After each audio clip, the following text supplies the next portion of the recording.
Alrighty, good morning everybody. It is 8:45 on a Thursday morning. We're out here with the pups, with the pupperoonies. This is my golden Benny. And then I got Elvis as well. Elvis! Oh my goodness. Oh, hi. How are you? Alrighty. Okay. Let's get down. Oh my goodness. Alright, so I thought it'd be kind of cool to do like an itemized list for this tote in the background. If you watch my previous videos, I talked about buying a 270-gallon tote. I also talked about building it out to where it can catch water. And then lastly, in my most recent video, I talked about how I used that tote to hook up electronics like solar, water, things like that. Elvis, what are you doing? What are you up to? What's the goober boy doing? What are you eating? This is the leaf. This is the leaf. Okay, you can have your leaf. I thought it'd be kind of cool to do like an itemized list of what all this costs me and kind of show you guys that it's not as expensive as you might think it is. And you really don't even need to add a lot of the things that I added to get what you want. So I went ahead and wrote these down on my phone. And basically, let's just kind of get into it and see what all this costs and total it out. I'll go ahead and tell you the total number right now, just to save you some time if you don't feel like going through it. The total number for all the things for my tote, between the tote, the pump, the gutter collection system, it's about $319. This is as of July 18th, 2025. I don't know if these things are going to go up or down over time, but that's just what it is. So let's just go ahead and get into it, the itemized list and kind of what you guys can expect to pay. So first and foremost, the tote itself cost me about $100. I've seen them online go for as low as $50. I've also seen people list them for like $200. You can most definitely find them on your local Facebook marketplace. I've heard that you can buy them online as well. I just wanted to get a deal and I didn't really care to travel. I had to go about an hour away to Cleveland, Georgia, but $100. Make sure that the tote itself is food grade. You don't want to buy something that had poison in it, you know? Okay, so getting into the next part of this, I built that little bracket, that little metal bracket. Now, that metal bracket itself was free to me because I had some metal laying around. If you don't have metal laying around, I would actually recommend getting like queen-size mattress frames or just mattress frames in general. You can find those online, usually free. I've paid up to like $20 for a set of mattress frames. One set should be plenty to just be able to build the metal frame. Do not go to Lowe's or Home Depot and buy L-bracketed metal. I would actually say if that's your only option for this project, don't do this project. If I was to pay for that, metal would without a doubt be the most expensive part of this entire build. Use what you have around, whether it's L-bracketed or just regular metal, or get mattress frames. Mattress frames are going to be better because they're more sturdy and bigger. Next would be the self-tapping screws. If you're not a welder, I don't think I'm a welder, but I know how to weld. If you're not going to weld, then you're going to need self-tapping screws to be able to screw the metal in together. Self-tapping screws at Lowe's are like $8, so you should be good on that end. Next, we have the tin roofing, basically what the water flows down on. I got one 2 by 8 inch piece and cut it in half to make it 4 by 4. One 2 by 8 inch tin roofing at Lowe's is like $19.88, so I just called it $20. Now you can go with plastic. You can go with, I think they make a canvas one for even cheaper. You can go more expensive, up to like $40 or $50 for like legit metal roofing. I just kind of want to do a proof of concept on this. If I was to do another one again, I'd probably use the same exact roofing. So $20, can't beat it. And then let's get into the gutter system. So I went with a plastic gutter that was only like $8 at Lowe's. The plastic gutter itself it's about 10 feet in length, and it was what I used the water flows down to be able to catch that water, and then I did a 180-degree turn. All of that was just off the one 10-foot piece. Like I said, the plastic gutter itself was $8. I recommend a plastic gutter as opposed to a metal gutter because you're going to be moving this thing around a lot. Metal, it can be a little malleable, but you can also dent it. You can also bend it. Plastic, you can bend it, twist it, turn it, bop it, whatever, and you're going to be fine. So I went with plastic, and it was cheaper. The metal ones are like $20 or $30. Then the gutter drop, the thing that once it flows down and it drops into like a new area, That was actually more expensive than the gutter itself. It was at Lowe's, it was $13 for the gutter drop system. You're gonna need at least one, possibly two. I got away with one. Then we have gutter guard. I recommend 100% putting some kind of gutter guard from where it flows down on the roof to the gutter itself. Get out debris, pine needles, branches, things like that.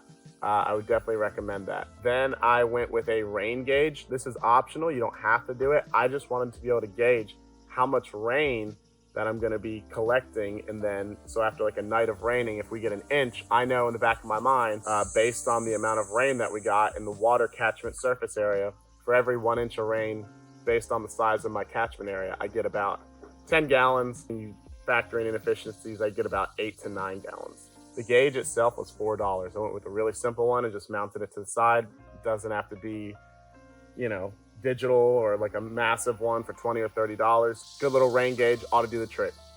Okay, now let's get into like the fittings and the hoses. So from the tote itself, it comes, when you buy a tote, it has like a hole in it like that big. And obviously you can't hook a garden hose or tubing up to that. So I went on Amazon and I got this, it's essentially like a garden hose fitting. It's tote to garden hose fitting. That was $15. Highly recommend that. Whether you're gonna be doing this or hooking it up to just a regular garden hose, you're gonna wanna have that adapter. So that was $15. From there, I went with a garden hose to a 1/2 inch fitting to be able to fit it in my 1/2 inch tube. I got 2 of those fittings just in case one of them messed up or I needed to do a different fitting somewhere else. I only end up actually using one, so we'll just call it $8. Then you get into the clear 1/2 inch tubing.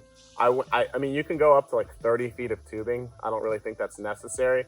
I just needed enough tubing to go from the bottom of the tote to my pump, and then from my pump a couple feet out so I can connect it to my irrigation system. So I went with 10 feet of, it's 1/2 inch clear tubing, and that was $8.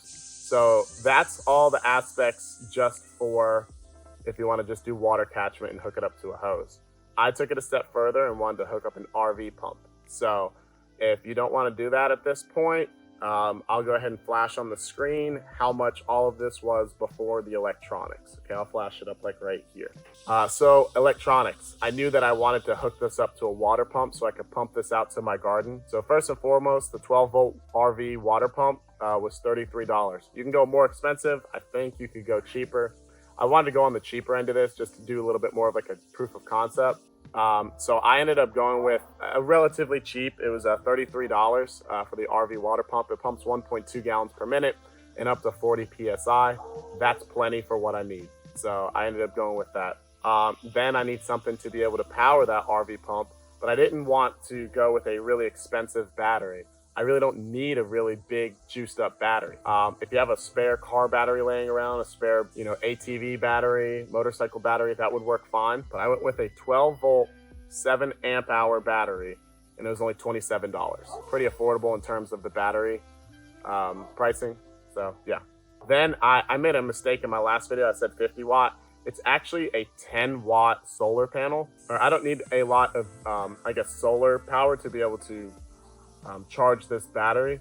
I did the calculations online. I actually asked ChatGPT because I'm only going to be using this pump 5 minutes in the morning and 5 minutes at night. So all throughout the day, it's going to be charging. So for those 5 minutes, I forget how much power I use, but basically I figured out to where I only need a 10-watt solar panel to be able to be mounted onto the tote. And I got it with an MPPT charge controller. The 10-watt solar panel with the MPPT charge controller was only $33, so I feel like that was a pretty good deal right there for a solar panel at least. Somebody in my comments actually explained to me what an MPPT charge controller is, so I'll go ahead and screenshot that little comment right here. All I know is that whenever you're doing solar and battery, it's really safe to have an MPPT charge controller, usually for fluctuations in current and just for safety in general. So I didn't want to not have one and have a potential hazard over here. So I went with the 10-watt solar panel with the MPPT charge controller. And then I wanted obviously to be able to turn it on and off. So I went with a 12-volt switch. That's technically called a rocker switch. You can get any kind of rocker switch will do as long as it's 12 volt. All right, so the 12-volt rocker switch is what they're called, the on-off switch. It came with a pack of 4. So for 4 of those, it was $8. So pretty good deal there. And then lastly, to be able to house it all, I went with a plastic ammo box. I recommend a plastic ammo box because you're going to need to be drilling holes in the side of the box for the switch, for the water to go in, for the water to go out, to be able to mount the RV pump. I went with plastic for that reason, and it was only $9. Technically, I got it on a sale at Harbor Freight for 30% off, so it cost me only $6. Let's assume that that sale is not going on and you don't have a Harbor Freight around you. So you can probably expect to spend $9 to $10 on a plastic ammo box. I don't recommend a metal one because it's going to be a lot harder to drill holes in and also mount your RV pump because you're going to need to literally like screw it in. So yeah. All right. So all of that added up with the tote, the gutter, the tin roofing, all that, plus the electronics was $319 for that entire setup right there. I feel like that's pretty budget friendly for what you're going to be getting and what you're going to be doing. Obviously, you can do this. You can really go all out with this, add in multiple electronics, multiple systems, bigger battery, bigger solar, bigger catchment area. You could probably spend up to $500 or $800. You can go super cheap. Make this work however it's going to work for you. For what I needed it for, this worked absolutely perfect. Now, you're going to need tools for this, just inherently.